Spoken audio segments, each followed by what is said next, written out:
when people don't know what you've been through, they don't understand your praise.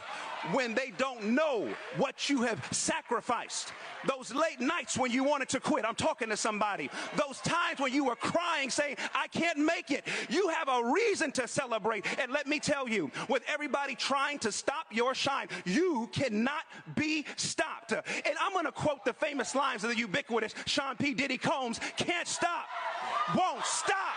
Who am I talking?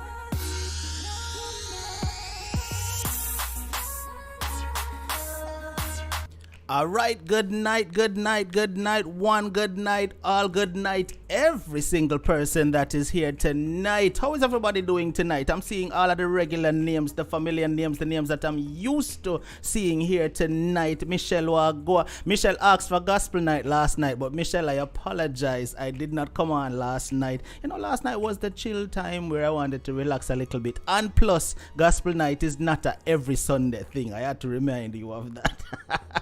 All right. Now, listen. I want to big up everybody who reached out on Friday night for me not showing up on Friday night. That is my fault. Kizzy called me and put me in my place. She said, Unstoppable, you are wrong. You should have put out a notice to everybody to let us know that you will not be on, because we sat up waiting for you. And Jai, blessings to you, to Jai, Trev, everyone who reached out in concern for me not showing up Friday night. I apologize. All right, that I can't own up when I'm wrong. I can't do that. Can't own up when I'm wrong. No, we're not going to.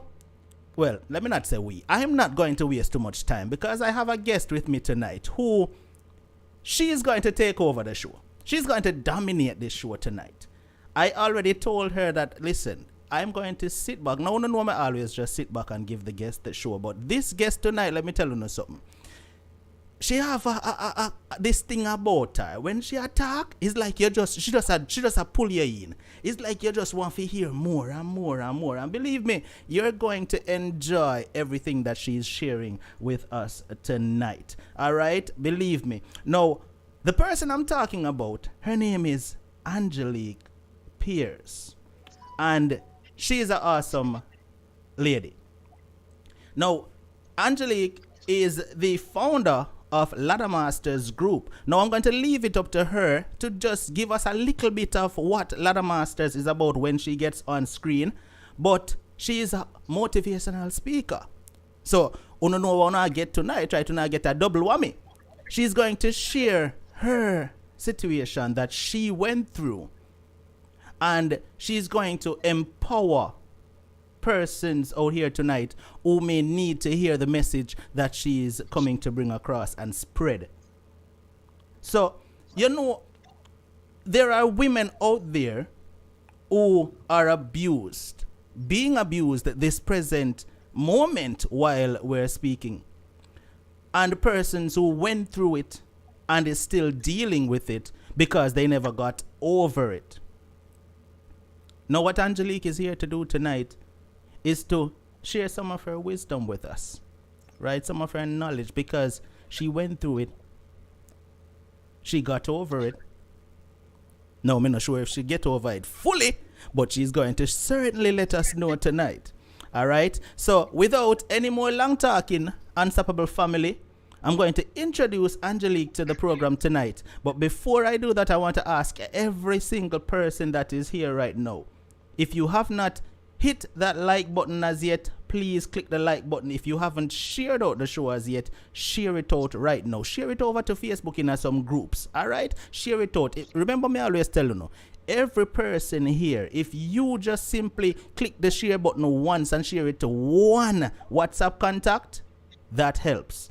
All right, so without any long talking, I'm going to introduce the guest, but remember the rules of this platform. You are never allowed to disrespect my guest. You are never allowed to call my guest fool, idiot, dunce, yamed, nothing of the sort, or else you will be blocked by myself or one of my moderators. All right? Be respectable in the chat. Mix and mingle with everybody, and everything will be good. All right. So with that said, let's get her on the screen. At time, I'm tired of seeing my face now. So let's introduce her, Angelique. Look at people. Watch it. Look at that big spot. Look at that big smile. There she go. Angelique, how are you again? I'm doing great. Can you hear me okay? We're hearing you perfectly. Unstoppable family, when I hear Angelique perfectly, if you not hear her before we get started, but make sure them I hear you good. Can you all hear Angelique perfectly? And then we're going to get into the conversation with Angelique tonight. Because listen, she has a powerful story for you. And she has one that I'm sure everybody will want to hear tonight. All right? So if you are hearing Angelique, if you already shared out the show, if you already clicked the like button, then we're going to get the conversation started. All right, Princess Sher Ruth says, all right, everybody I say, yes, we are here. All right, Delroy, big up yourself. All right, so Angelique, first of all, let me say thank you so much for joining me tonight on the Unstoppable Live program. I had the opportunity to browse through Ladder Master's Facebook page. Yep. And I've seen some interesting things over there. Now, Unstoppable Family, I'm going to tell you a little bit more about how to find, well, not me. Angelique at the end of the show is going to tell you how to find Ladder Masters, whether it's Facebook, Instagram, YouTube, wherever she is. And you definitely need to go over and go follow her because, want to hear tonight, she has a lot more. Angelique, before you get into what Ladder Masters is and what it's about, tell us, who is Angelique Peart? Do that for us. Well, let me, can I first say thank you? Let me start with, hi, everybody. I'm Angelique. It is so good to be here, Unstoppable. Thank you for inviting me. I really appreciate it. And I appreciate everybody that's listening. I'm telling y'all, this is an amazing time. I find that people are really opening themselves up to this kind of conversation because in the past it's been just like a huge secret. So I believe in the sharing of stories, and let me just say thank you because you don't have to sit on here listening to me tonight, but you are. And so I'm grateful for that. And I hope you're not just listening, but you will hear my heart tonight because like he said, I got a lot to say and I need to share it for very specific reasons. But yes, we'll talk about Ladder Masters. We'll talk about me. You want to talk about me first? You said talk about Angelique. Tell us a little bit about Angelique. Who is Angelique? And then we're going to you see we want to hear a little bit about you first before we get into the saga that you went through. Because that's going to be the sad part of things, right? So before we get them all emotional, let's let them feel a little bit good first and say, "Oh, Angelique, yeah." Well, let me say this first. I'm just going to forewarn everybody who's watching and listening. I am high energy and I am fun and I'm a person that likes to smile and I'm going to tell jokes and talk trash. In the middle of all this serious conversation, expect me to say something like, awesome. The fact that I'm on here, I got dressed for y'all tonight. I got a little bit, I put on a little bit of lipstick and some earrings and I came on here to talk to y'all tonight. But yes, I am Angelique. I'm born and raised in Philadelphia, Pennsylvania. So I'm a Northeast girl. So I'm from Philly. And I grew up in a neighborhood called Germantown. And this is important. I'm telling you this because this is important to the rest of the story. So I grew up in this neighborhood called Germantown. Germantown is a very historic area. It's got a lot, it's old, there's even some bricks still in some of the streets from where they used to have, brick roads. But honestly, when I think about Germantown and where I grew up, it had some struggles. It was the typical thing, you feel like you grew up kind of in the hood where there was drugs and you saw the drug dealers, you saw the people who were on drugs. There was a lot of struggle where I grew up. So for me, I knew without a doubt that if I could just focus in and get my education, if I could just stay focused on school, that I can get myself out of that. And I fortunately had a few teachers who believed that and they helped me actualize that in my life. That was very important. So I was fortunate enough to complete college. I was able to go out and get 2 master's degrees. Like I was big time. I started a career at a company. The company I met still today, still with the company today. Been there for 18 years. Like I love the organization. That's my 9 to 5 I'm talking about. And so with that company, I actually relocated a few times. And the last time I relocated was to where I am now. So I'm in South Carolina, but I initially relocated to North Carolina. So in North Carolina in 2008, when I got here, loved it. And this is actually where I met the man I eventually married, who was my abuser. So today, I have a beautiful daughter. She's 8 years old as a result of that marriage. But I will tell you the devastation that led up to all of that. It is a serious situation that I'm going to share with y'all tonight. And that right there is a great introduction to who Angelique actually is. Now, I love how you say it. You got to say it again. Say it again. Unstoppable family, are you ready? Are you ready to listen in to what Angelique has to share tonight?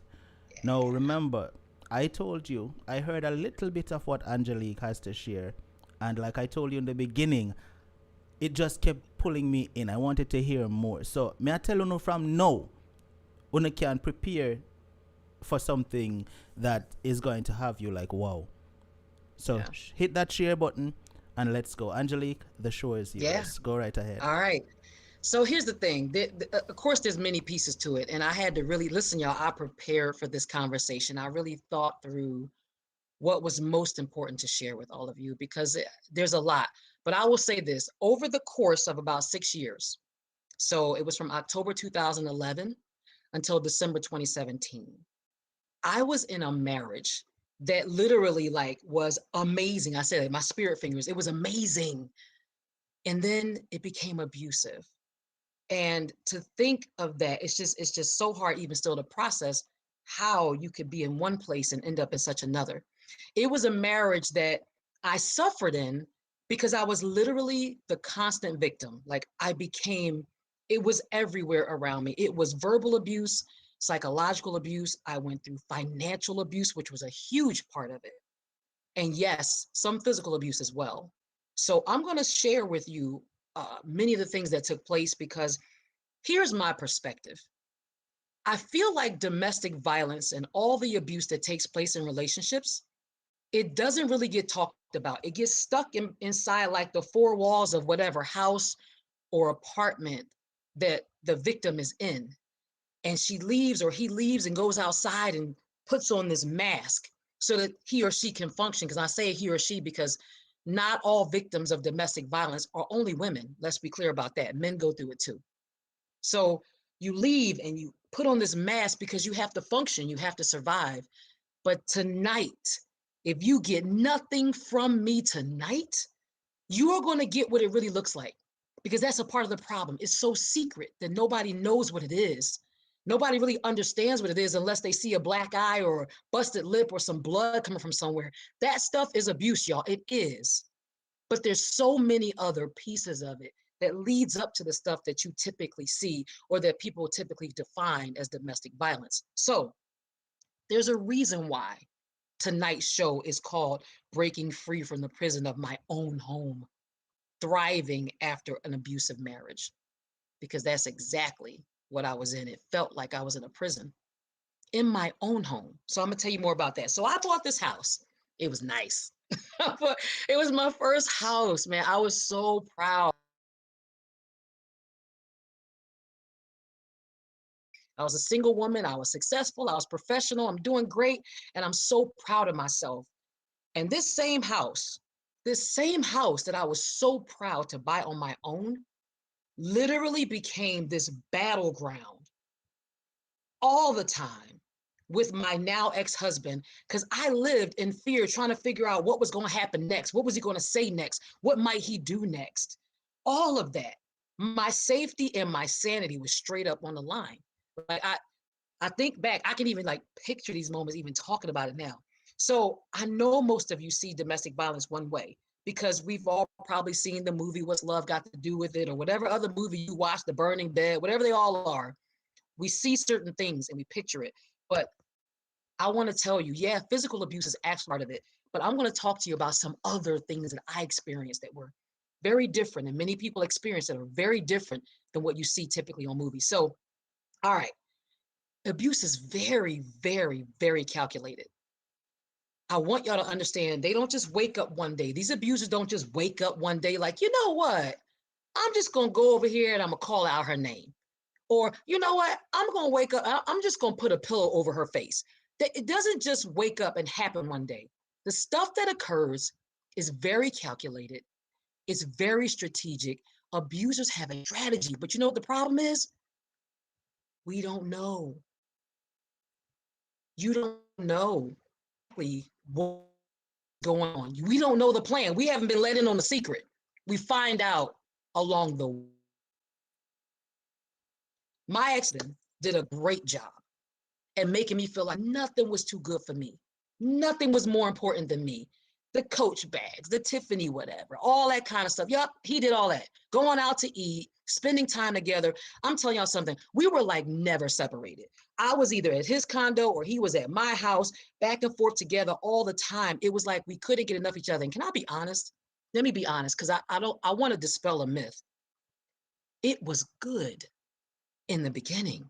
It felt so good in the beginning. I was the apple of his eye. I told y'all it went from amazing to abusive. You don't just walk up and be like, hey, listen, I'm here. You know, I want to be abused. No, nobody's doing that.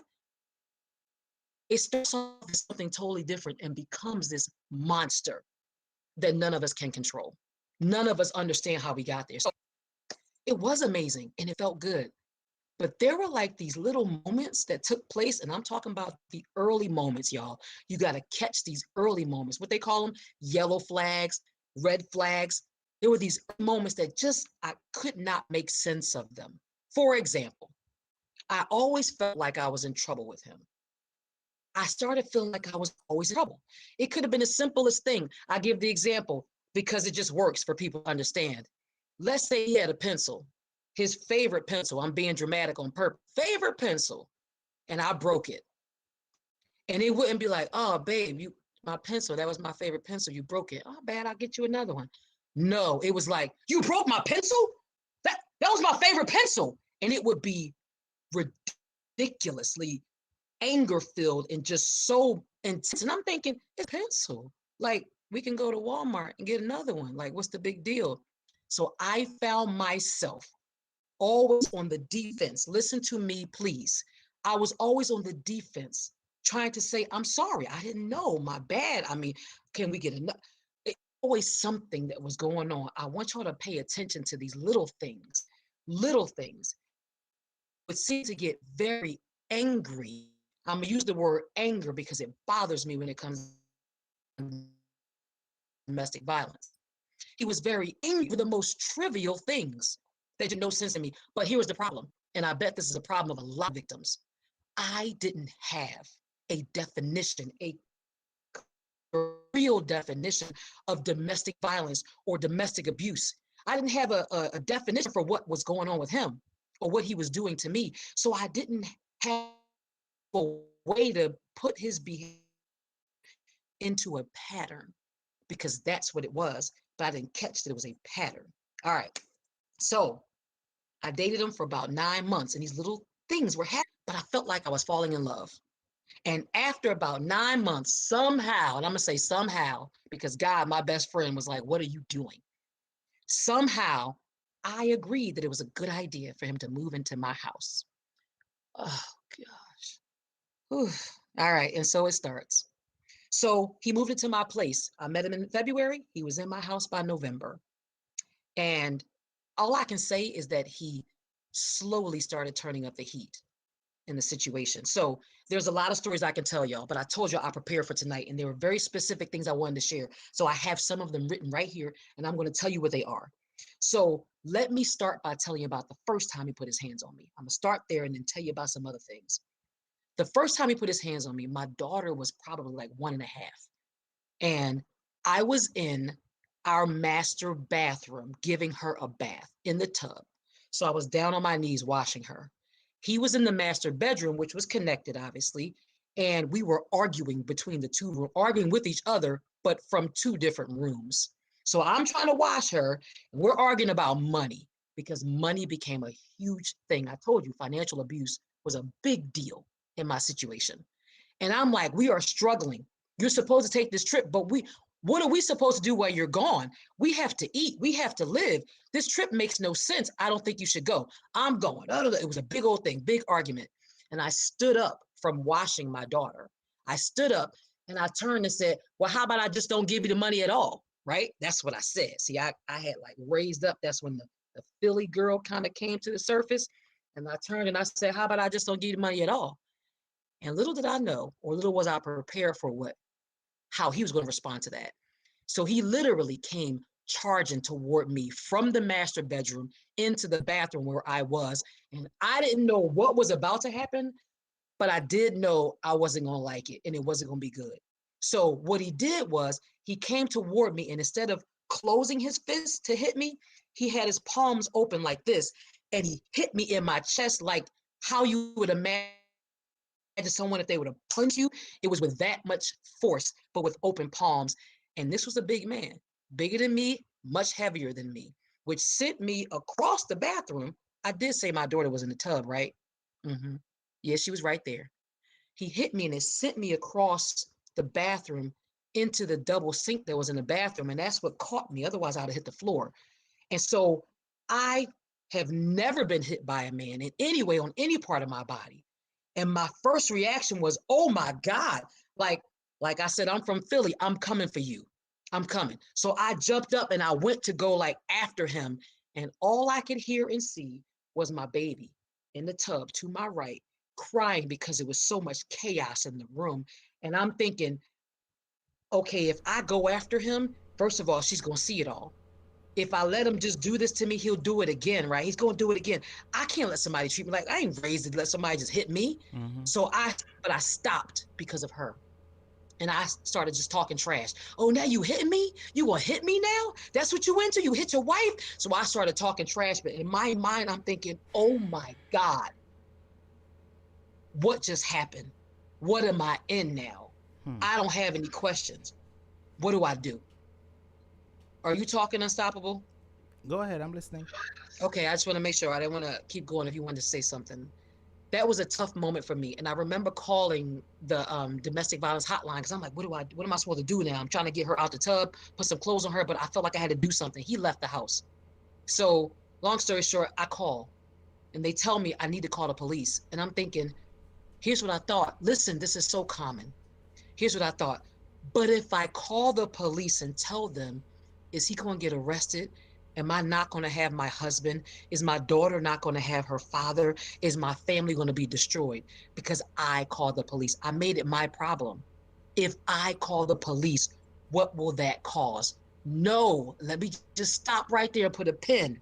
It isn't about you calling the police. It shouldn't have been about me calling the police. It should have been about the fact that you don't put your hands on a woman for any reason. And so you deserve to be called on, the police to be called on you. So ladies, men, whatever the situation is, I don't care what's going on. Yes, you have every single right to call the police, and you should. Any type of physical violence, any kind. I don't care if you just broke your TV, any type of physical violence is a problem. It's a problem. So I wanted to put that right there. That was the first time. We all know that people say it doesn't just happen once. And of course, it didn't just happen once. So I'm going to tell you a couple other examples that I think are important because I have to shed light on what happens behind these walls and in that dark space where it's just you and your abuser and nobody else can see what's going on. Okay, other things I experience. Simple things that aren't simple, but they come across as simple, but they're not. Him comparing me to his exes in an attempt to make me think less of myself. Yes, y'all, that's a part of a pattern. Catch it when it happens. He was creating such a hostile environment in my house that I stopped inviting people to visit. I would even cancel plans that I had for my friends or family to come visit me because he made it so toxic in the house that I didn't want someone else to come into that. But wait a minute, think about that. What was the end game? His end game was isolation, getting me to push everyone aside and keep everyone back so that he could do what he wanted to me when he wanted. That was the point. Listen to me. He would take my money. It could be my cash, it could be my debit cards, and he would spend it without permission, even if I said don't, to keep me broke. This was my husband. Are you listening? I got one child, one. She's 8. She's my only baby. This is her dad, right? And I'm like, God, what do I do? But he would even try to hide things. The things that he bought with my money, he would try to find it. But I was here another. Can you still hear me? Yes, I can hear Unstoppable, you. can you I still hear can hear me? you. I can hear you. Go ahead. All right, good. I just got a message. I just got a message that was saying that the signal was issue. Yeah, your connection is Listen, coming in and out, but it's coming in. y'all, it would be bills past due. Things were getting cut off. Crazy, y'all. It was just crazy. It was like, remember I told you that story about my life in Philly? It was like I was back how it was when I grew up in Philly all over again. The struggle. After fighting through all of that, getting to a certain place in my life, he was taking right back to where I was. The money issue became so bad that I hope you can hear me. I started walking around the house all day, literally all day, carrying everything on me. I had my purse on my shoulder. I had my phones, my wallet, my keys, all in my bag, in my shoulder. Him from taking my stuff because he would take it and hide it or steal things from me. It was ridiculous. To the point I Wow. would go to sleep at night. I would go to sleep in my clothes with my purse on my shoulder, sleeping with my bag and my phones and my money like this so that at least I can see him coming if he tried to take it. Just to make it so I could take my car keys so I could leave, so I couldn't go to work, so I couldn't get to work on time. All kinds of what's happened. I am telling you guys, I have not been this specific in a long time, but I am telling you these very specific details because I want you to see what it looks like when it's not a black eye and when it's not a busted lip, because other things represent patterns of abuse. And I want you to recognize them. And so I tell it for that reason. He tried to keep me broke so that I couldn't see my family, so I wouldn't have the money to travel. Again, my family was in Pennsylvania and I was living in the Carolinas. It was interesting. Listen, he took my car keys, and I would never remember this one time he took my keys and he pretended that he had no idea where they were. And I'm looking, hey, anybody know where my keys are? I can't find my keys. No, don't know and no idea. I will never forget this day. Took keys and he left and went to work. I couldn't leave. I couldn't take her to daycare. I couldn't go to work. I couldn't do anything. And because I couldn't find the keys. And he keeps calling. Did you find your keys yet? Did you find your keys yet? And I'm like, you know, this fool, I know he hid my keys, and this is very much on purpose. So all of a sudden he goes, well, I'm gonna come back and help you look for them. He comes back and helps me look for my keys. Comes in the house, and I swear to you, within 3 minutes, he found them. And where were they? In my daughter's drawer, second drawer of her dresser. Why would anybody put car keys in the drawer of a child's drawer? It was ridiculous. But also to make me work, destroy my credibility at work, because I was a career woman. Now I'm late all the time. I don't know what's going on around me. Crazy. All right. I don't know if I can curse on the show, so you have to tell me because I want to say a specific thing. Well, So, if it's to prove a point, unstoppable. go right Can I? ahead. If it's to prove a point, go right ahead. All right. We're all So adults here. I'm gonna say the point. All right. Listen, I never in my life was called a bitch by a man, but the first man to ever call me a bitch was my husband. How I became that, I do not know. And not only was I that, I was cheating. According to him, I was cheating. I was dirty. He called me the smartest dumb bitch he ever knew. Hmm. Listen to the language. I am telling y'all real because I need you to know it's more than what people think it is. It gets real and raw, and it's happening behind closed doors, and I gotta expose it. I need you to hear it for what it sounds like for real, because people are used to abuse, what abuse looks like. Let me help you with what it sounds. This is what it sounds like. Check this out. Creepy. He would take pictures of me without my knowledge. I would suddenly find pictures on the computer downstairs of me in the most awkward. My hair wouldn't be done. I would be half dressed. Crazy stuff, and I would.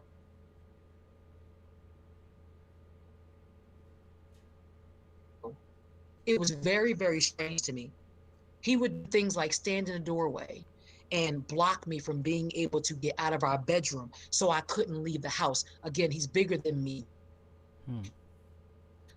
I've been in like, and please, can you just move? Can you just I have to go, just on purpose. And then what he do is pull back his hand and go like that, just to create fear in me so they always think, you better watch out. You better be on your toes. You don't know what I'm gonna do to you. It was all very calculated. I want y'all to understand, don't abuse is like an accident. Everything, these guys aren't angry. These women who do this, they aren't angry. It's very calculated and it's very much on purpose. And it is to keep you in a constant state of fear, and so that they always feel like they have power and control.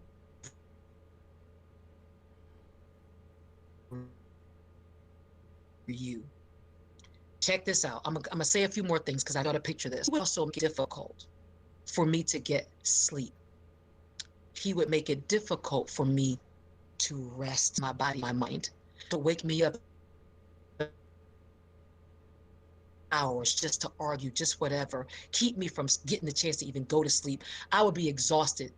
Sleep deprivation is a real thing, and it happens during abuse. I found myself always in a state of alert. Always wondering where he was, what he was about to do, what is about to happen. I've heard him. So, end of the day, there was no way I could get far enough away from him.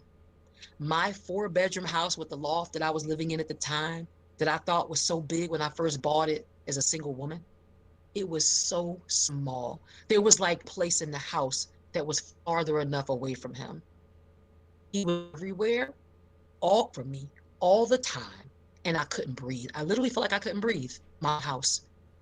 It was a prison for me. And so the furthest point in my house that I could try to use to get away from him was the bedroom bathroom area upstairs, our master bedroom bathroom. But I would tell you that in December 2017, when it all came to a head, even that room was not far enough away from him. And I'm gonna pause right here because this, what I'm about to tell you, is the whole big ending to the abuse in that house. So I want to take a pause for a second and check in with you, Unstoppable, and just see if there's anything you want to say Well, or talk about right now. first of all, I want to let you know that the comment section is blazing up. Everyone is saying they love your energy, they love your spirit, they love your vibe. And despite the fact that it's a horrible situation you're sharing, they just love the way you just got this energy and this aura about you sharing it. I'm reading the comments and everyone is just commending you. All right. I'm also seeing persons here that's sharing that they went through similar situations, right? So this is just proof once again that, you know, you sharing your situation and speaking out, you're not only speaking out for yourself, but for other women out there that needs to hear this, right? So I want to thank you once again because, you know, it's not an easy thing. Despite you've gotten over it, I'm quite sure it's not an easy thing for you to talk about every time you got to talk about it, right? Yeah. Yeah. I feel it. You better believe that because I remember. Clearly. Now, there's no way. There's no way I will stop talking about it. I have to. It's so important. It's so important. The only thing is the devil is trying to work against us tonight because your connection is a bit choppy, but we're still gonna let this happen tonight. Nothing is gonna stop us at all. All right, Gary Logan, thank you so much for that super chat contribution, my brother. And also, let me see. Euphemia Spencer, thank you so much for that super chat contribution. It is appreciated. All right, so Angelique, let's get to the triumph, right? We have another 30 minutes to go. Let's get to the triumph. Tell us about well on track, I promise. So tell us about how you got out of it. Yes. So December 2017, put you in time. Remember, I got October 2011, and now we're at December 2017. All these things have happened in that time frame. So in December 2017, my ex-husband had basically reached the height of his abuse. That's the best way I can explain it. And the reason it happened is because it was triggered by something that he felt like he was losing control over me. Let me tell you what happened. So I needed my mom. And my mom and my sister decided to take a trip to come to Charlotte to visit me, to stand and be a strength for me. But I didn't tell him. I kept it a full-fledged secret from my ex-husband, but he ended up finding out the day they were supposed to arrive. Gosh, this is it. That secret took him to some place that just, I don't even know what it all meant for him. But the bottom line is, in his mind, he was in control. That was his house. That was his domain. And he was going to do what he wanted to do. And so what ended up happening was when he found out that they were coming, he basically tried to intensify the level of fear in me. I hope you guys can still hear me. The level of fear in me, so that I would either tell them not to come at all, like just cancel your plane tickets, do not come. Or if they did come to Charlotte, they would never come into our home. That was his plan, because that was the place where he had established his dominion, is what he thought, right? So the night before they arrived, it was a Thursday night. They were coming on a Friday morning. The night before they arrived, he was in a rage. Like, he was acting like he was so furious about everything. He was so furious. I'm gonna give you that word, because to me, it was all trumped up to do what he wanted to do. But he was so furious that he came charging from the hallway into the bedroom. And I'm sitting on the bed. I'm like in the bed, under the covers, under my comforter. He's coming, and I see him, and what I see in his hand is a bottle of Drano. Unstoppable. Please tell me you just heard me say the word Drano. We heard you. Right. He had a bottle of Drano in his hand. And I thought, well, shoot, y'all know what Drano is. It's for clearing clogs. It's a chemical. You pour it in the tub. You pour it in the sink. It eats up whatever's in there, and that's how the drain gets clear. Well, he had it in his hands, and I'm thinking, he must be about to turn right to go into the bathroom. No, he didn't. He turned left, and he came toward me, and I'm like trying to, he's unscrewing the cap.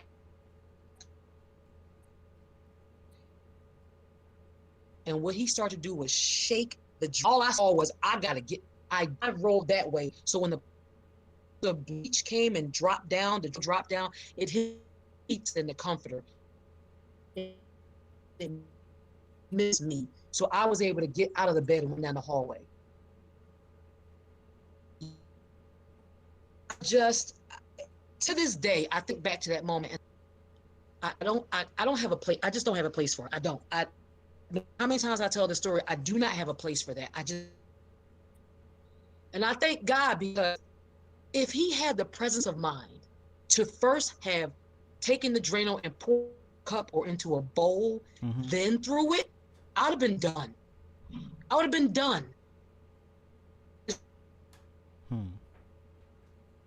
Drano made to be hard to come, because it's such a powerful chemical. He couldn't get it out the way he wanted to. I called the police. Listen, I gotta tell y'all this story real quick. I call the police. They come. It takes them like 30 minutes. Okay. 30 minutes. Let me tell you what he did. Give me a moment. My ex-husband. Give me a moment. All right. So they're complaining that your connection is really poor. All right. Is it hard for persons to hear what Angelique is actually saying? I'm seeing a few persons saying that they can't really hear you. You're coming in choppy. All right. So what we're gonna do, Angelique? What we're gonna do? You want me to try to join from my phone? Would it be better? No, I don't. Let's no. What we're You want me gonna to try to join do? from my phone? Let's not do it visual. I think no. Video. Okay. I think an audio connection may be better. Let's try that. Let me. You want me to disable my camera? Wait, don't do that as yet. Don't do that as yet. Okay. Because we want to make sure that we can hear everything perfectly clear. Absolutely. All right. So I'm gonna call you. I'm gonna call you on your phone, and we're gonna try it that way to see what the connection is like. So what I want you to do is turn your audio off on the computer for me, so that we don't get a feedback.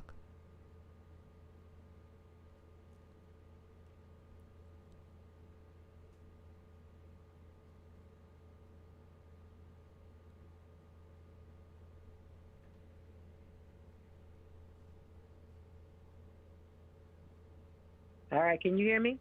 All right, I can hear you perfectly clear, and that choppy connection is gone. Perfect. Okay. All right, say something again for me. Yes. All right, great. I'm here. Can you hear me okay? All right, Unstoppable family, are you hearing her clearly? So they still can see you, but they're just going to hear you through the phone, but they still could see you on screen, okay? That's cool. All That's right. what you call working it out. I like that. All right, go ahead. So continue from, All right. I think you started to break up when you started to share about the Drano, so start from there again, okay? All right, no problem. Go so ahead. essentially, he came into the room. I was in the bed. I told y'all I thought I could stay as far away from him as possible by just staying in that room if I just kept the door closed and stayed by myself.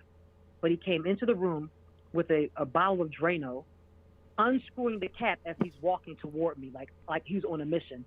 He turns toward me, and in my mind, something terrible is about to happen. So he tries to like shake the Drano out of the container. But if you guys have ever used Drano, the hole at the top is fairly small on purpose because it's a strong chemical. So he can't get it out like he wants to, so it's coming out in plops. So it plops like down on the basket of my clothes. It plops down on the bed, which I jumped out the way. Like I kind of literally dive rolled across the bed to get out to the other side and run down the hall. But the stains, I have the pictures. I used it for my protection order, which I got later. The pictures of the bleach stains on the bed. So I say to people all the time, I said, I really don't have a place for the thought that someone would take a chemical as strong as Drano is and try to throw it on a person's skin. And I thank God, because if he had the presence of mind, to have poured that Drano into a cup first or a bowl and then throw it, I would not have gotten away. It would have gotten on me. And so I am grateful. So here's the rub. I call the police. In my mind, nothing like this should happen to anyone. The cops will be astonished at something like this. They get there. 2 of them are downstairs with him. 2 of them are upstairs with me, getting my version, and the people downstairs are getting his version. Guess what I found out from the police? I found out that in the process of us waiting for them to arrive, he must have realized, oh God, I'm probably going to get in trouble for this. I have to make it look like something else happened here. He went into our closet. I didn't know this. He went into our closet, grabbed one of his own shirts, poured some Drano onto one of his own shirts, so that when the cops got there and he told them his version of the story was, it was an accident. It got on my clothes too. See? You see? It got on my shirt too. And you know what they said? Miss Pierce, did the Drano get on you? No, it didn't, because I got out the way. It would have gotten on me, but it didn't get on your skin, right? No, it didn't. But are you listening to me? And they said, well, he's your husband, right? I said, yes, he's my husband. Well, technically, ma'am, he owns 50% of everything in this house. So the sheets that it got on and the clothes that it got on, it's 50% his, 50% yours. So he hasn't, their words, listen, he hasn't done anything criminal yet. Were the words from the police. Wow. Yet. So you rather me get burned first. Like, come on. You got to be kidding me. That's what happened. That was Thursday night.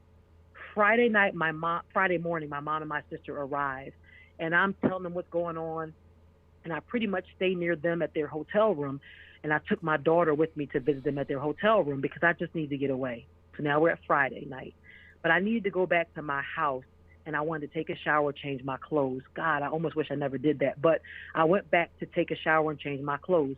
I'm literally in the bathroom. I am naked, y'all. I'm naked and trying to get in the shower, and the shower is one of those glass cages where you close the door, glass door.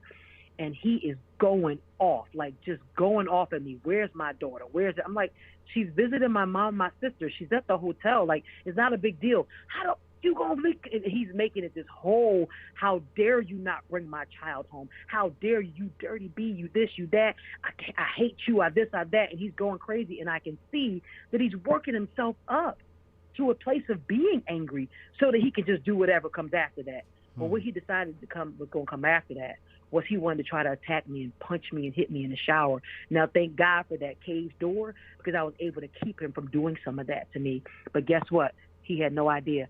I was recording the whole thing on my voice memo and my phone in my purse. He had no clue. I have it all on tape. I used it for court. That was Friday night. Nice. Saturday, I stayed away for the most part. Actually, Saturday was the day I cut my hair like this. I used to have long hair, y'all. Saturday was my breaking free of, I am not doing this anymore. I am tired of this life. And I went to a barber and I said, cut it all off. My mom and my sister were there with me when I did it. I got my hair. Y'all see it? Chopped it all off. You're off screen because your camera actually froze. They're off screen? Okay. Chopped my hair off. And now it's just a little twist all over my head. Sunday, this is the big thing. Sunday, I dropped my mom and my sister off at the airport, and I was driving back home. I get a phone call from him on Sunday. The phone call was, you might want to call ahead before you get here to be let in. And I said, excuse me? What do you mean I should call ahead to be let in? He said, I changed all the locks on the doors. And what for? There was nothing wrong with the lock. He hung up the phone on me. I tried to call back. He wouldn't answer. Yes, y'all heard me. He changed all the locks on the house that I bought, that I let him move into. He changed all the locks on my house and refused to give me a key and forced me to be let into my home. So I had to literally, physically fight him to get a copy of a key to my house so that I could come and go. And to do that, I had to take something from him. So I found his cell phone. Wow. I found his cell phone. I took his phone, and that's what created all of the stuff of the fight. And then finally, I got a copy of my key from him. So at the end of all of that, after the Drano, after the attack in the shower, after him locking me out of my house, I spoke to an attorney who said, tomorrow, Monday, tomorrow, you go to the courthouse. You now have enough to get a restraining order against him. And when I went, that judge listened to me tell my story. I had all my documentation, all my pictures. I had everything. And I was granted a protection order, 10-day temporary protection order. The sheriffs came and took him from my house. On the 10th day, we went back to the courthouse, and he had a chance. On the 10th day let me pause you for a second right there, Angelique. Sorry. Sure, yep. Go ahead. I want you to pick up where you left off, but I have a question for you. Yes. Before I ask you the question, I sent you a message just now on screen. Take a look at it. Okay. But this is what I want to know. While all this is happening, where is your child? Where's the child during all of this? That is a fair question. She was there. She was there. We lived in that house. This wasn't something that he hid from her. All the assaults, the verbal assaults, all the stuff with the keys, I promise you, she was right there. She was there, y'all. And that's the thing. What frustrated me when I went to go get my protection order is I could not get a protection order for her, because the way the rulings go is that he had not physically or anything to her. Though she witnessed it, she was not considered to be a subject of the abuse. Only I was. So, wow. Oh, let me be clear, though. I want to be clear. When he came back on that 10th day, he signed a consent order to the abuse. He literally signed a document that said, yes, I have been doing things to her, and I promised to stay away from her and never do it again. But they would not allow me because he wasn't molesting her. He wasn't hitting her. He wasn't doing anything to my daughter. She witnessed it. They acknowledged the emotional abuse, that it was, but there was no protection order for her. Wow. Did you see the message that I sent you? I did. So I'm going to go out and I'm going to do exactly what you told me to do. Okay. Now, while you're doing that, let me speak with the viewers here. So, Unstoppable family, welcome to another awesome program again. We have with us a guest tonight. She is a motivational speaker, and as you could hear the way she is speaking, she is very good at what she does, right? First of all, her name is Angelique Peart, and she has been sharing with us since the start of the program. And listen, if you just got here, let me tell you. All right, Angelique, turn off the mute your speakerphone for me on the computer.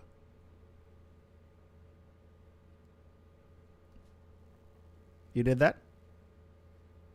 I'm still here on the phone. Okay, yeah, I want you on the phone, but I'm saying you muted the computer, right? Okay,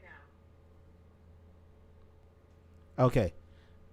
All right. So, if you just got here and you didn't hear Angelique, something is up with your camera for some reason. Try it again for me, okay? You can hear me? I can hear you just fine. Right. Try it again for me. Something is up with your camera. Okay, hold on. Let me see. All right. Bro Shaka, thank you so much for that super chat contribution, my brother. Christine, thank you for the Cash App contribution. It is appreciated. Much thank you. I see Things Jamaica in the building tonight. Big up to Things Jamaica. And Tapas is here. Bless up Tapas. Well, go on. All right. So I'm waiting on Angelique. All right. So here we go. Let's get things back in order. All right. So it's just not working, Angelique. I think the camera just won't work. Right. I think your connection is just really bad. Let's just leave it with the phone. All right. So okay. Let's continue from, you said your daughter was right there and he didn't care about all of that. And he actually went to the court and signed that and admitted that he was abusing you. Absolutely. He's signed a consent agreement. The reason he did it, though, I want to be clear. The reason he did it is because he knew he had a really good sense of what I had on him and the evidence because what happens is you have to submit these things to the court. So his attorney was able to find out what was there, what was provided, what was presented. Mm-hmm. So I think he got the advice of, you really don't want to have all this testimony go forth in a formal hearing. If I were you, sir, I just sign this consent and stay away from this woman. Mm-hmm. So that's what he did. He signed a consent agreement. I mean, at this point, I have I have a protection order now. Initially, my protection order, I had to keep renewing it every year. But now I have a protection order against him, a standing protection order until my daughter is 18. So I don't have to keep going back to court anymore. None of that stuff. That's all done. So when I say I'm smiling, baby, I am smiling because there's no more stress of every year having to go and face him. And is he going to try to lie this time? Is he going to sign a consent this time? What's going to happen in court? I don't have to worry about that. And I'm good till she's 18. And that took me to my next question that I was about to ask you. What is the communication between you and this person right now? Because I know there's a child in the picture, so obviously you have the co-parent. But as far as you communicating with him on a personal level, what is that like? Oh, yeah, there's no personal communication. So let me just put that out there. So here's the thing. I realized how important it was. I'm going to say a phrase, and I want y'all to carry it forth. To any victim, if you are a victim, if you are a survivor, carry it forth. No contact equals no control. I'm going to say it again. Mm-hmm. No contact equals no control. So I had to figure out, how do I build up a force field around myself while I'm healing, while I'm taking care of my daughter, while I'm trying to get my life back on track? Because, he would draw me in, and I would find myself, all those feelings would be triggered because I had to text back and forth with him. I had to exchange my daughter with him, all of that kind of stuff. And it was difficult. So now my baby has a cell phone. Get mad if you want. She's 8. She's had it since she's 6. But guess what? No contact equals no control. Mm-hmm. By giving her a cell phone, he has no reason to contact me to say he's doing it just to get in touch with her, but yet use those moments to basically do more power control and messy stuff. Mm-hmm. No more of that. Call her. She got a phone. You ain't got to call me. He can't call me anyway. Let me be clear. He can't call me anyway. He's only allowed to text or email me and it has to be about my daughter. But no more texting or emailing me to get in touch with my daughter. Call her. Another question that I want to ask you, and I think this is a very important question as well. Yes. While you were going through this situation, I think I started asking you this earlier, but I stopped you. While you were going through this situation, right, was there a moment where you felt like you hit rock bottom, like you just couldn't take this anymore, like you crashed? Was there ever a moment? There were so many there were so many of those moments. When I think about specific times, I can think of a time where I was trying so hard. I needed my family. Like I needed my family, and they were all in Pennsylvania. And what I told y'all was he was doing a really good job at keeping me broke. So I had a hard time getting anywhere because I couldn't afford even to put gas in the car. I was struggling. Y'all, it was bad. So I remember having like $60 or something like that. And I thought, I'm going to figure out how to make it to Philly on the $60. I'll find a way to get some more money from somewhere while I'm on my way. But I had $60. That $60 he got it from me. And he went and bought lottery tickets with the money. So when I realized what happened and my little hope of just getting a break and just getting in the car and driving for that 9 hours so I could think, so I could breathe, so I could see my family, when I realized that was out the window and I had no way to get there, I remember sitting, like I just dropped on the sofa and I was so angry. I was so broken. I was so mad. And he was so smug. Like, what you gonna do now? Oh, it's gone. I spent it. Like, whatever. That's how he kind of had that thing going on with him. Where he was standing in the kitchen and I was sitting on the sofa. And the way my house was designed, you could see the kitchen from the sofa. And I'm not a physically violent person at all, but I had nothing left in me. And I was just I don't know how to describe it. I took my cell phone and I don't even remember doing it. I just remember it happened. I took my cell phone and I'm left-handed, pulled my arm back and I just threw it across the room toward him and it hit him on the side of his head. And I remember feeling bad because I'm not a person that hits, but I remember thinking, God, that felt good. God, that felt good because there was nothing else I could do. Like I was stuck. I was stuck.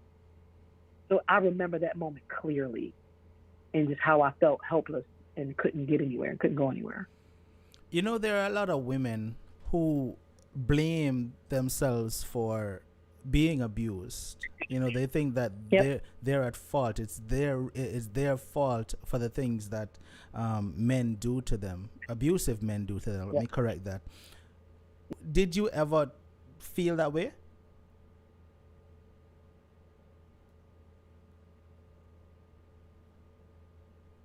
I thought, Angelique, you have. I'm just going to say this to be a little smug for the purpose of this discussion, okay? Because I'm not this person. I'm not. But, Angelique, you have 2 master's degrees. You have this. You have that. You have this career. You run these meetings. You run these projects. How could you have not known? How could you let yourself be? How could you end up married to an abuser? Like I thought. How could, maybe he was right. Maybe I was the smartest dumb chick he ever knew. How did I let myself get here? You know how? Because we need to tell the truth about this. The truth is he manipulated the whole thing. He gave me everything I was looking for. I wanted a man who was a person who was in church. I was looking for all these things, who was sustaining himself. He had his own place. He had his own car. I thought I had met my one. So for anybody, let me just be real clear. For anybody who thinks that and is saying, how could she have this? How could she have that? First of all, can we all stop for just 1 second? And it's always she. If the victim is a she, it's always, why did she do this? Or when are we going to start asking, why is he? How could he? How dare he do these things? That's the first thing. Second of all, no blaming of yourself, because at the end of the day, it is not your fault. It was never my fault. The game that was played, I didn't volunteer for the game. I volunteered to be loved. I volunteered to be married. I volunteered to start a family. That's what I volunteered for. Anything else was a lie, and it was manipulation, and it was power and control. And so, no, now, having been through my trainings, having done what I've had to do to get myself to this place, doing the work you see me doing for Ladder Masters, as well as in another organization I work with called Unique Blessings. That's a nonprofit organization I work with. All this work and all this training is what helped me shake off those chains, those lies, having me think that it was me. I should be ashamed, walking around in guilt. Y'all see me, y'all saw me in the beginning. That smile that's on my face is permanent because I know who I am.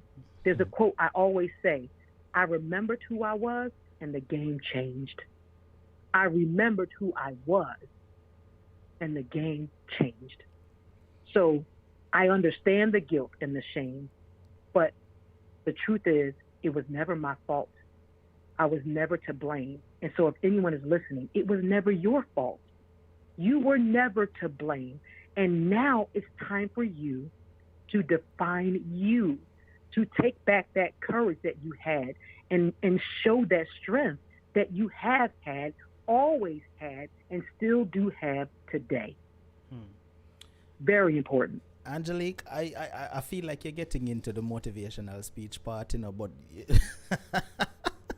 what I want you to do because for it's just what I do. What I it's want what you, I do. What I want you to do for me right now, because we're at the end of the show, but I'm gonna give you another half an hour because I want you to empower the females here tonight that needs Absolutely. empowering. So I'm gonna give you another half an hour. So I'm gonna go until 10:30 tonight, and I'm just going to be quiet, and I'm going to let you do your thing, giving your motivational speech tonight. All right, Anakisha Coombs, good night. Thank you for tuning in. It's good to see you. Thank you for the contribution to the super chat. Michelle Robinson, thank you as well. Maximar, thank you, and also Lovely's Boutique, thank you very much for the Cash App contribution. All right, Angelique. Yes. Let's motivate some females right now that needs motivating. So go right ahead. All right. Maybe I could get something from this speech as well. You will. We all do. Let me tell you, when I talk, I still get something in my own hearing. I promise I do. In my own hearing, I learn something new. Listen, I'm going to do a little teaching and motivating because I want to be very clear. Let me just say a few things about domestic violence, also called domestic abuse, also called intimate partner violence. People call it different things. But there's a statistic, and it says that 1 in 4 women, hear me, 1 in 4 women are victims of domestic violence in their lifetime. So just right now, wherever you're sitting, think about work, think about church, think about the restaurant, the next restaurant you go to, and I want you to stop and count off 1, 2, 3, 4. Her probably been through violence or is going through it now. 1, 2, 3, 4. She's probably going through it now.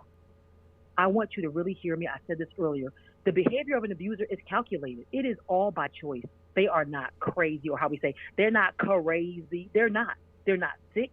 They're not confused. And they are certainly not angry. I get so frustrated when people say he's not angry, because if you say he's angry, or even if you reverse it and say a woman that's abusing a man, she's not angry, because to say that person, the abuser, is angry is to suggest that the person who is their victim is the cause of their anger, and that could not be further from the truth.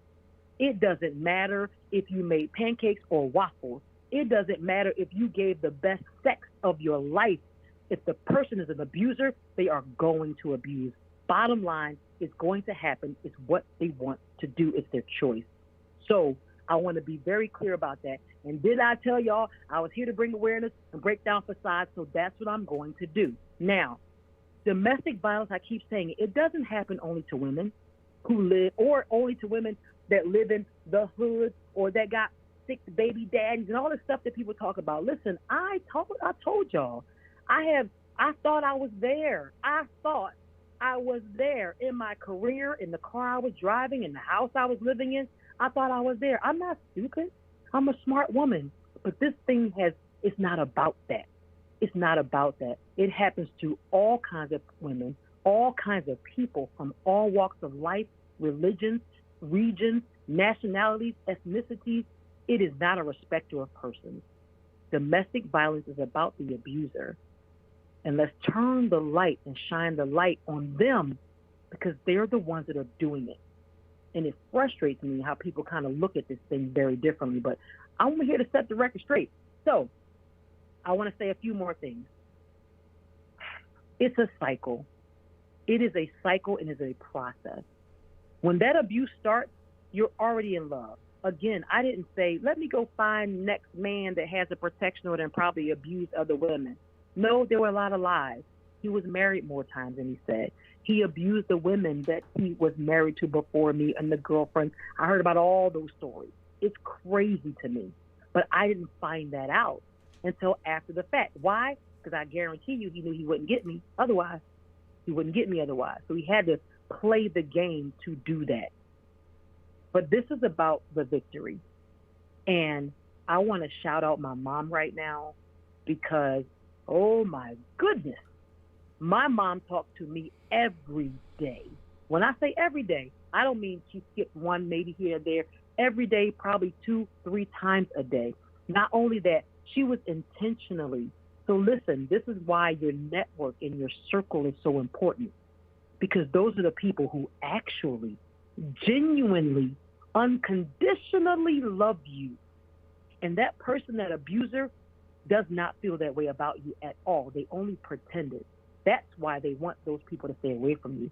So my mom made sure that she was in my ear all the time. Constant love, prayers, messages, financial support. She was a huge part of helping me to remember who I was. And like I said, remembering who I was is what changed the game. That's how I found the strength to get out and to stay out. I think about how I got to where I am today and able to speak about it. And listen, there were times I was talking today, I felt emotional. That stuff doesn't just get pushed to the side. You wake up one day and you're just perfectly healed. It takes time. But I will talk to y'all about some of the reasons why the healing came.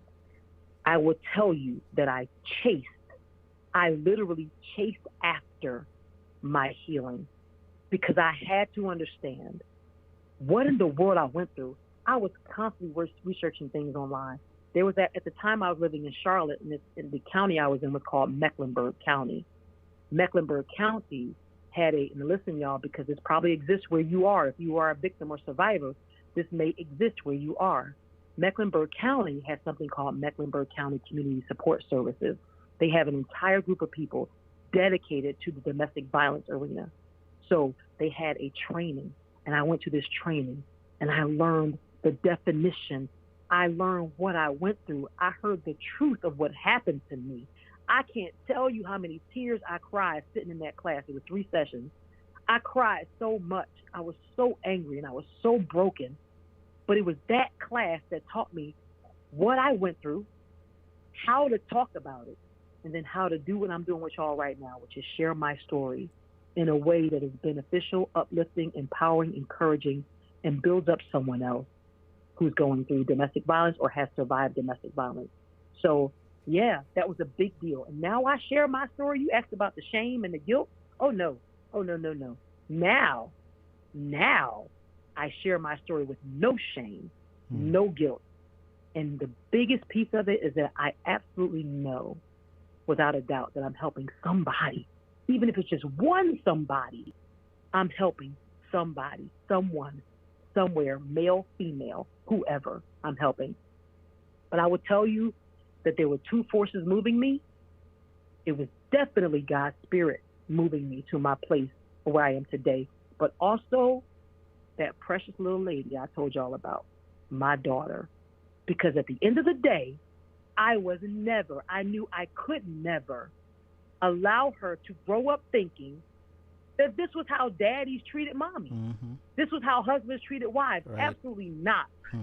I had to get her out. She was 4 years old when I got my protection order. She's now 8. So I knew that I had to. And man, I'm telling you, knowing that I pulled her out of it, that alone, God, that alone is so worth it to me. Knowing that I showed her something different, that there's more to life than what she was seeing. But here's the thing. I want to tell y'all this, and this is still hard for me to swallow, but I do it. I believe at the same time that it is important for her to have a relationship with her father. So though I can't stand his behind, right? I can't stand him. I know that that is her father. And what I didn't want was for her to have daddy issues. The ones we always talk about, girls having daddy issues. Mm-hmm. So at the end of the day, I let her feel, and I help her to feel that she is his princess. Because you know what? She should feel like she's his princess. And she should get all the cotton candy and all the trips to the playground and all the toys and Barbies and OMG dolls that she should be able to get. Because that's how she should feel. So I tell her all the time, even though she knows that daddy and mommy don't speak and daddy and mommy don't get along, I say, but you know what, Pumpkin? That's okay. You know why? Because mommy loves you and daddy loves you. And that's all that matters. That's it. That's all that matters. And that's the message that I give to her. So I can imagine that I am not the only woman, the only person on here that has been through it. You already told me somebody has said she's been through a similar story. Mm-hmm. And because domestic violence is such a big deal, I just want to take a moment and speak to those hearts. If you're currently going through it, if you are someone who got out of it, I want to really talk to you, because there's a place that you need to get to if you're still in it, and there's a place you need to get to even if you're already out. Because that stuff they put on us for all those years doesn't just lift off of you because you got away. It doesn't just disappear. It takes effort. It takes, oh my gosh, it takes time. It takes some tears. It takes some talking. You have got to literally get it out of you. What was done to you has to come out of you. I'm going to tell y'all one quick story. It's kind of sad, but when I separated from my ex-husband, I remember laying in my bedroom, and I had nothing left in me. Like, I had no strength. I didn't want to get up. Everything had changed. I couldn't make sense of the day, and I felt like I was slipping into a depression, but I didn't call it that. It just so happened that someone else was in my house, knocked on my door and said, hey, you're in the dark. You've been in this room. You got to get up, because if you don't, you're going to sink down into a place that you may not come back from. And it was a great, encouraging conversation. But I felt so sick. I was literally sick to the point where my body revolted against me, meaning I was vomiting. I had diarrhea. I couldn't make sense of what was wrong. I wasn't sick from like food or anything, but it was all the poison. I swear to you, all the poison that was ever put in me was coming out of me. I tried to clean myself up. I'm throwing up in the shower. I just can't. Something's wrong with me, and I couldn't get a hold of what was wrong with me. But I will tell you that purging of my body, God, that purging of my body was a first step to where you see me at today. Because I not only had to purge myself physically, I had to speak these words I'm speaking that I was unable to speak to people in the past. Gosh, I'm crying. I wasn't able to talk about it before. And now I can. And it is amazing to be able to share my story, still shed a few tears about it. I don't mind. I don't mind. Because it was a real place that I was, as some of you are right now. And I know that place. And I know those feelings. And I know what it's like to just want to get up and smile. And everything around you is just dark and heavy. I know that place. So if you are listening, I mean really listening, I want you to know that there is another side, and that this isn't it. What you are going through, what you went through isn't it. There is more that God has for you, has for your life, has for your children. And your voice and your experience has to be heard.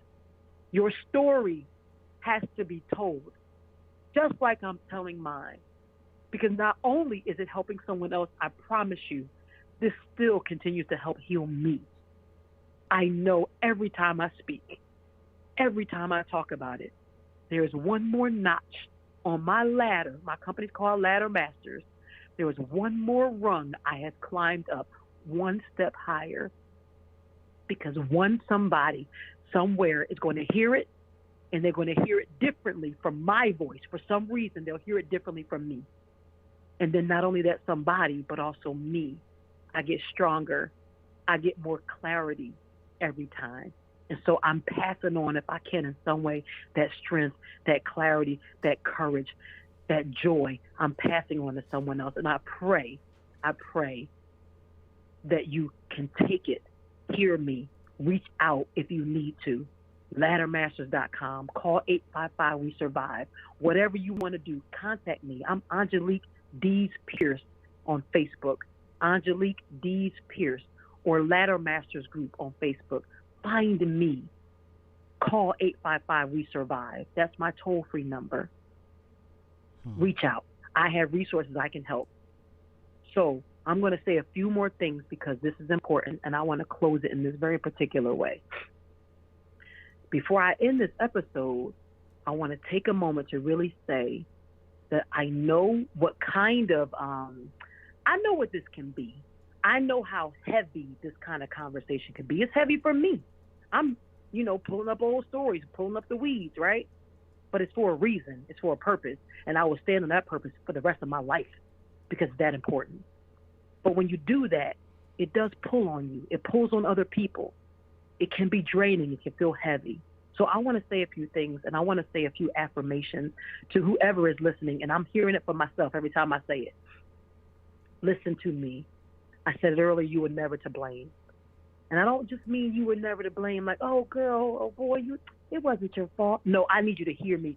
You were never, Never, never to blame, ever. This was not your fault. You didn't ask someone to do this to you. So I want you to stop thinking. Stop telling yourself, I shoulda, coulda, woulda. No more of that. You can only do now what you can do from this moment forward. Because what actually happened to you in that situation, the decisions you made in the moment, the things you did, the choices you made at that time, you were only making them because you were surviving. That's the only reason why. You were surviving. And what you did in survival mode is very different than you would ever do if you were on your game and living your best life. It's time to live your best life. And your best life will never be with someone who thinks little of you, with someone who abuses you, with someone who does not look at you for all your value. Your best life will never be with that person. I promise you, that person is not God's best for you, because my ex-husband was definitely not God's best for me. And that's what I'm looking for. Second, you are not alone. I am here on this show right now to tell you that I am standing right here, standing in the gap, pouring out to you in any way I possibly can, because you are not alone, and you will feel like it. I felt like it, but guess what? Every day my mom reminded me that I wasn't. Every day I saw that chunky little face of my daughter, even she made me not alone. You're not alone. You got me and a whole nation of people who have experienced the same thing, who have survived domestic violence, because there is another side. And when people say things like, she should just leave, why didn't she just leave? Let me tell you something. Let me bring some clarity to that. I got this from an author in her book, Surviving Domestic Violence, Dr. Elaine Weiss. People like to say things like, she should just leave, but nuh-uh. Leaving is what you do at the end of a movie when it's done. You leave the movie theater. When you're in a situation of abuse, you are escaping. You have to escape that situation. It isn't just like walking out the movies. It ain't that simple. Never will be. But you are not alone in your leaving and you're escaping. You are not alone. You have people here with you. You are much stronger than you know. You are so much stronger than you give yourself credit for. First of all, it takes a level of strength beyond what most people will ever be able to say they've done or had to even survive and stay in that, to get up every day and deal with that, but yet still go to work, yet still take care of your children, yet still take your shower and pay the bills and do what you got to do. It takes a level of strength that most people will never have to exercise. So I promise you, you are stronger than you know. I promise you that. You define you, not him, not any abuser, not her if she's an abuser. You define yourself, and it's time for you to sit there, take pen to paper, and write down and remind yourself who you are. I am God's daughter, first of all. I'm a writer. I'm an author. I'm a singer. I'm a dancer. I'm a friend, a sister, an auntie, a godmother, or whatever. You are beautiful. You are a queen. You are able to define you. I'll say a few more. You are no longer afraid or ashamed. You can break free and escape. You flee, if I may add that, but you have to do it. And listen to me. I say this with a smile. It does get better. I promise you, it does get better. It does get easier. One day at a time, minute by minute, hour by hour, day by day. It does get better. And last, I want to say you are not a victim. You are a victor. You're not a victim, but a victor. So think of yourself as victorious. I think of myself as victorious. The things I had to overcome, I overcame a level of gravity I never thought I'd have to experience in my life. He was pulling me down with every bit of his strength, but God. And here I sit right here talking to you, and I overcame. I am the victor. He did not win. I did. Because I said, bye-bye. Goodbye, sir. I'm done. I took power and control. Goodbye, sir. I'm done with you. So that's what I wanted to say. I want to make sure y'all heard that message because it's so important that I frame what's really going on.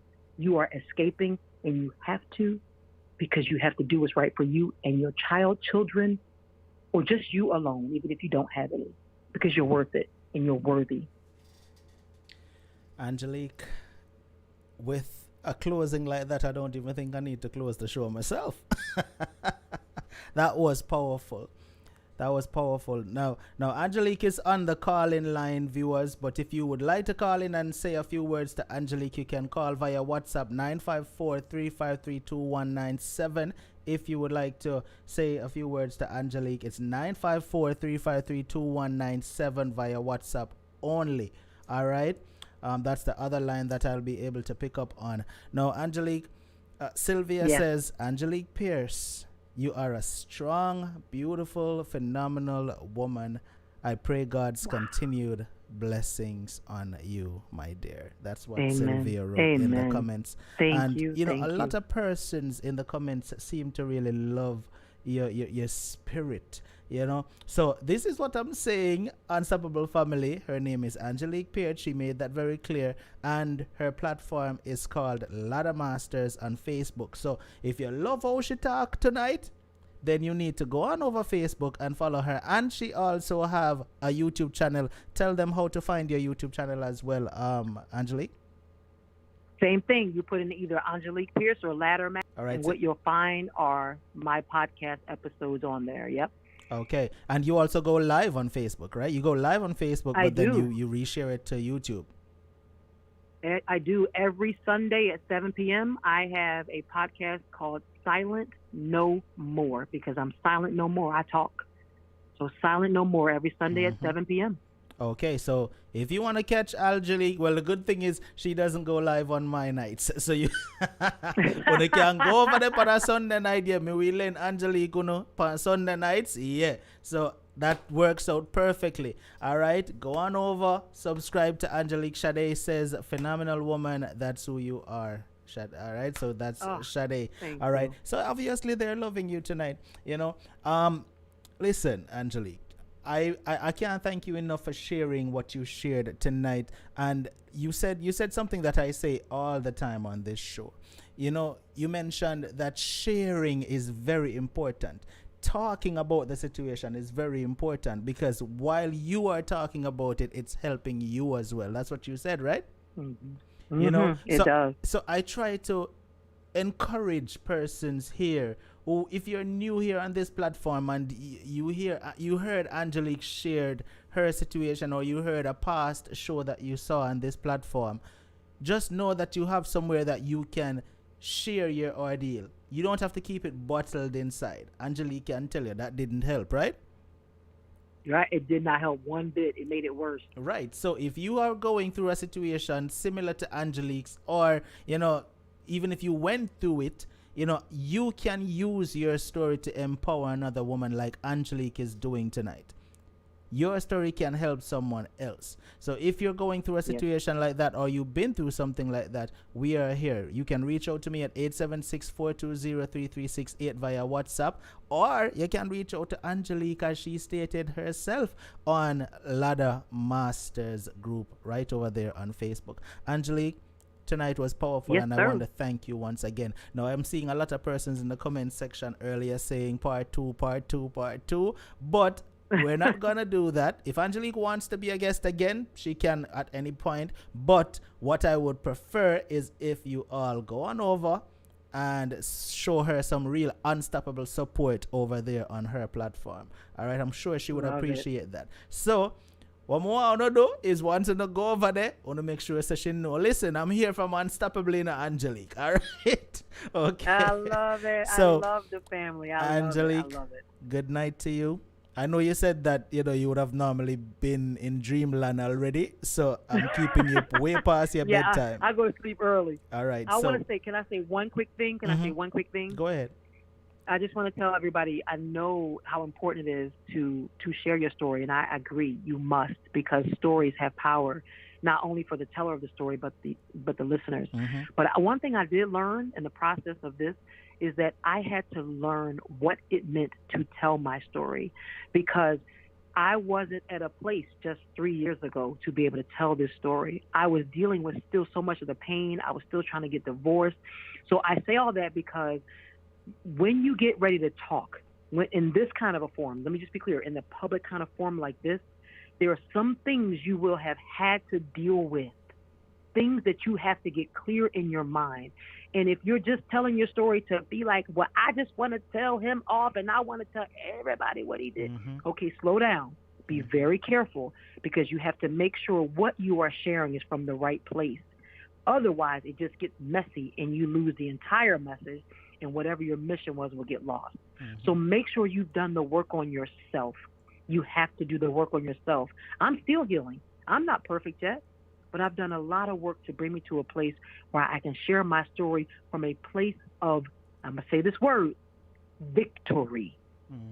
A place of victory. So when you get on a platform like this, make sure you're sharing it from a place of victory. But do talk in the background to others who can help you, to help you find peace, to help you bring clarity. But when you come to a platform like this, make sure that you found and you're telling your story from a place of victory, because that's very important for the learning of others. All right. That's Shirley, what I wanted to say. Shirley says, Unstoppable, she was talking about me. Everything she said, that's my ex. I feel her pain. My God.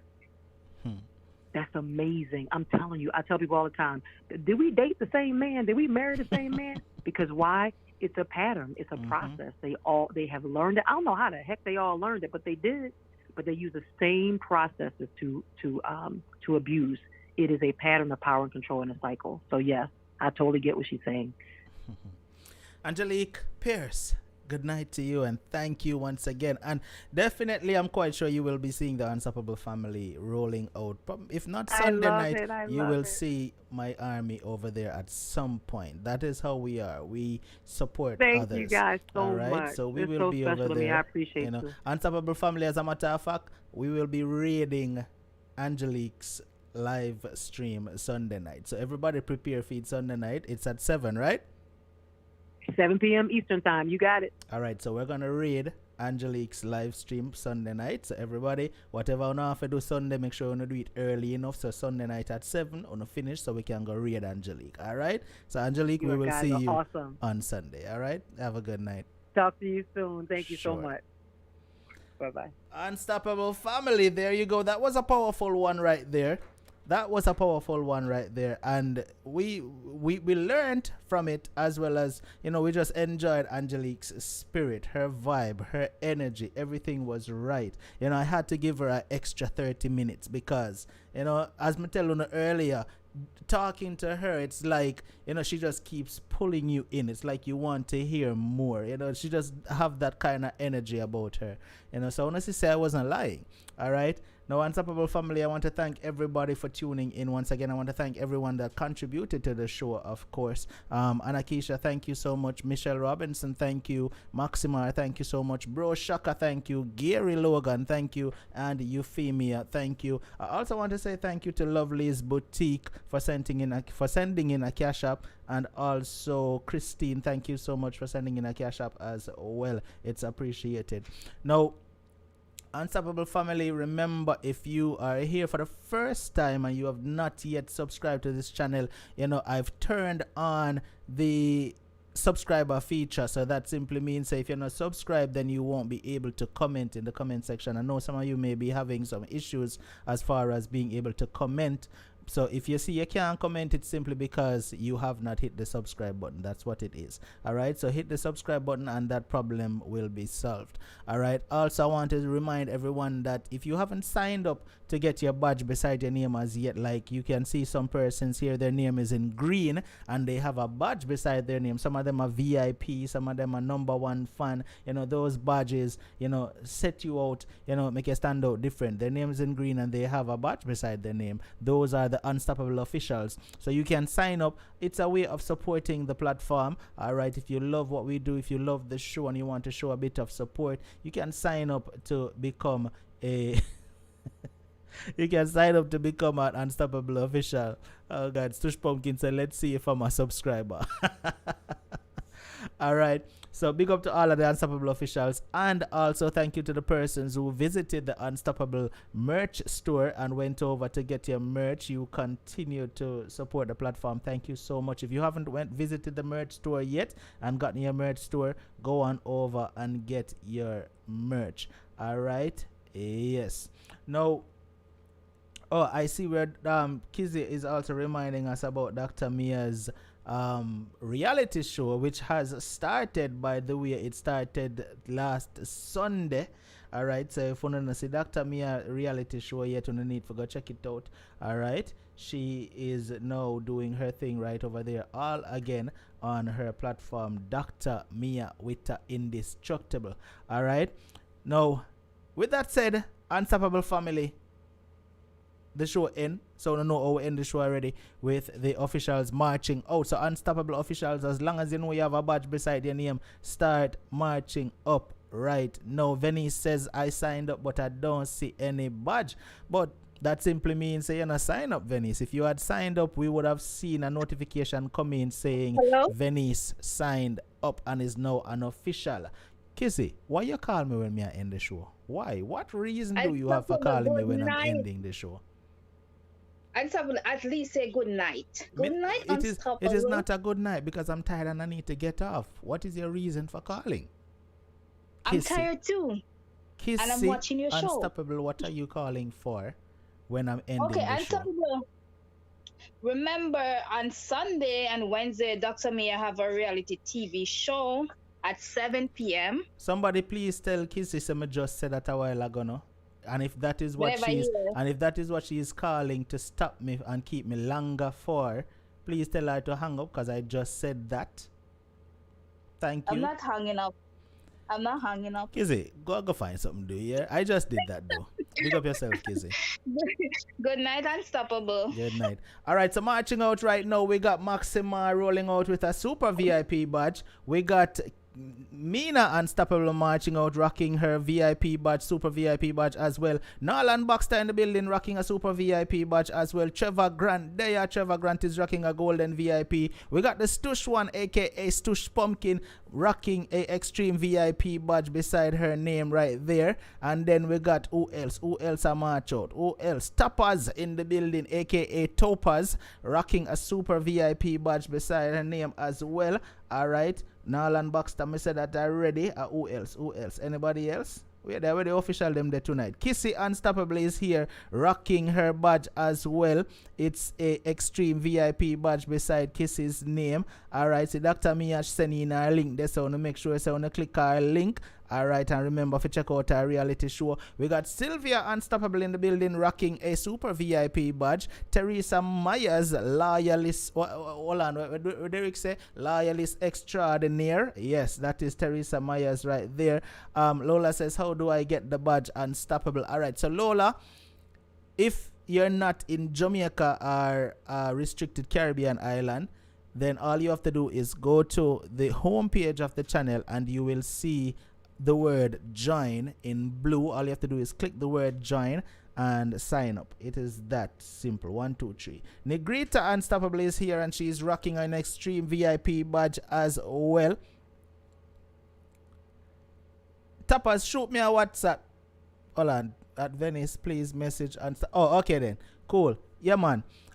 Gary Logan is rocking his badge as well, and it's an extreme VIP. Is there anybody else I'm missing? Cause I don't want nobody miss me, no. Princess and Kissy are gonna love me, though. Watch out, Unstoppable family. I'm at the end. I'm really tired, so I'm going to go home right now and go get me a nice shower and relax. So big up to everybody who tuned in tonight for another awesome show, and I will see you all on Wednesday when I return. All right, bless up to everybody. Feel the music, feel the music, feel the music, feel the music, feel the music, feel the music, feel the music, feel the music, feel the music, feel the music, feel the music, feel the music,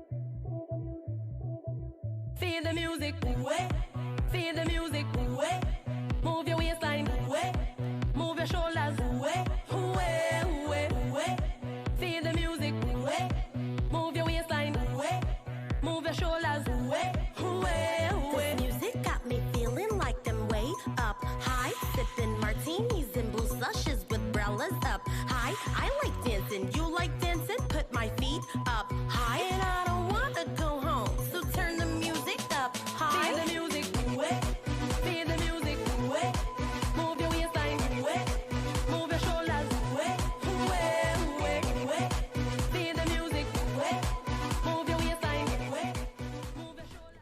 Now I see Lyra Lopez march out at the last minute. So Lyra Lopez, big up yourself. And also Michelle Robinson Unstoppable just came marching out as well. Me see where Mina Unstoppable she attack was a bit of short out, you know, but me not even go PR no mind because me know I did. I'm sure I did 100% positive. I did. Akodawa, big up